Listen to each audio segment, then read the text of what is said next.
उत्तर प्रदेश में 2022 के चुनाव को लेकर सियासी बिसातें बिछने लगी हैं। शाह और मात का खेल शुरू हो गया है और तमाम विपक्षी दल एक दूसरे को मात देने के लिए कयासबाजी शुरू कर चुके हैं।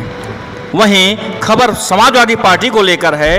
प्रसपा प्रमुख शिवपाल यादव अपनी पार्टी का सपा में विलय करने के लिए तैयार हैं। सपा प्रमुख अखिलेश यादव ने लेकिन इस बात से इनकार किया है। उनका कहना है कि अभी इसका समय नहीं आया है। आने वाले समय में वो शिवपाल से जरूर समझौता करेंगे। समाजवादी पार्टी उनका पूरा सम्मान करेगी। शिवपाल यादव ने कहा कि हमने तो कई बार कहा है कि अखिलेश यादव मुख्यमंत्री बने, सबको इकट्ठा करें, हम भी आशीर्वाद देने के लिए तैयार हैं। वहीं अखिलेश यादव ने सफाई में कहा कि आगामी विधानसभा चुनाव में समाजवादी विचारधारा वाले सभी दलों का सपा में स्वागत है। समाजवादी विचारधारा वाले दलों से ही गठबंधन किया जाएगा। भाजपा पर निशाना साधते हुए कहा कि किसानों को सबसे ज्यादा भाजपा सरकार में ही अपमानित किया गया है।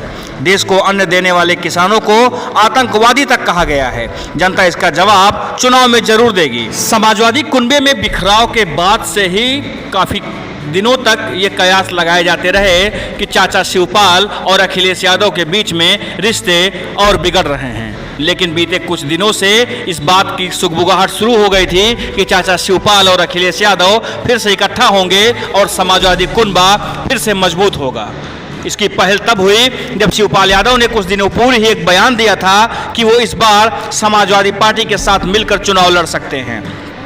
वहीं अखिलेश ने चाचा के सम्मान में साफ साफ कहा था कि शिवपाल यादव जी के लिए जसवंत नगर की सीट वो छोड़ने को तैयार हैं।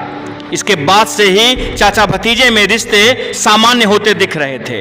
वहीं अब शिवपाल यादव का एक और बयान आ गया है कि वो अपनी पार्टी का समाजवादी पार्टी में विलय करने को भी तैयार हैं, जबकि अखिलेश यादव ने इसके विपरीत जवाब दिया है। उनका कहना है कि चाचा का पार्टी में पूरी तरह स्वागत है, लेकिन अभी पार्टी का विलय करने का समय नहीं आया है। उन्होंने कहा कि प्रसपा का समाजवादी पार्टी में पूरा ध्यान रखा जाएगा, पूरा सम्मान होगा, लेकिन अभी प्रसपा का विलय करने का समय नहीं आया है। वहीं अखिलेश यादव ने पिछड़ा वर्ग में 8 नई जातियों को भी शामिल किए जाने पर जोर दिया है। उन्होंने कहा है कि सपा की मांग है कि सभी जातियों को उनकी आबादी के हिसाब से हक मिले। किसानों पर पुआल जलाने के लिए दर्ज मुकदमे वापस लिए जाएं। अखिलेश ने कहा कि लोगों का तन ढकने और पेट भरने वाला किसान जितना अपमानित बीजेपी सरकार में हुआ है उतना पहले कभी नहीं हुआ था। उन्होंने कहा भाजपा सरकार में किसानों को अपराधी और आतंकवादी कहा गया है। किसानों पर झूठे मुकदमे किए गए हैं। मुख्यमंत्री योगी आदित्यनाथ द्वारा शहरों का नाम बदलने पर भी अखिलेश यादव ने तंज कसा। उन्होंने कहा कि मुख्यमंत्री योगी सिर्फ रंग बदलने और नाम बदलने की राजनीति कर रहे हैं, उसके अलावा उन्होंने कोई काम नहीं किया। उन्होंने कहा कि ऐसा करके वो लोगों को गुमराह कर रहे हैं। पूर्व सीएम ने कहा कि सरकार की उज्ज्वला योजना होनी चाहिए। लोगों को मुफ्त सिलेंडर दिए और महंगे रेट में सिलेंडर बेचे जा रहे हैं। समाजवादी पार्टी के राष्ट्रीय अध्यक्ष अखिलेश यादव ने कहा कि भाजपा राज में अपराधियों का बोलबाला है। अखिलेश यादव ने शुक्रवार को जारी बयान में कहा कि अवैध खनन हो या जहरीली शराब की बिक्री, ये सभी धंधे सत्ता के संरक्षण में फल फूल रहे हैं। अपने अब तक के कार्यकाल में जन सामान्य के प्रति भाजपा का व्यवहार पूर्णतया संवेदनहीन रहा है। चाहे कोरोना संक्रमण में हजारों मौतों का मसला हो या जहरीली शराब से पीने से हुई सैकड़ों मौतों की बात, भाजपा सरकार इनको कोई महत्व नहीं देती है। अखिलेश यादव ने कहा कि प्रदेश के आजमगढ़, बदायूं, अंबेडकर नगर, आगरा, चित्रकूट, एटा और प्रयागराज सहित अन्य जनपदों में सैकड़ों लोग जहरीली शराब पीकर मर चुके हैं। सहारनपुर में तो 74 मौतें हुई हैं। 4.5 साल में भाजपा की सरकार में जहरीली शराब का धंधा बेरोक चला है।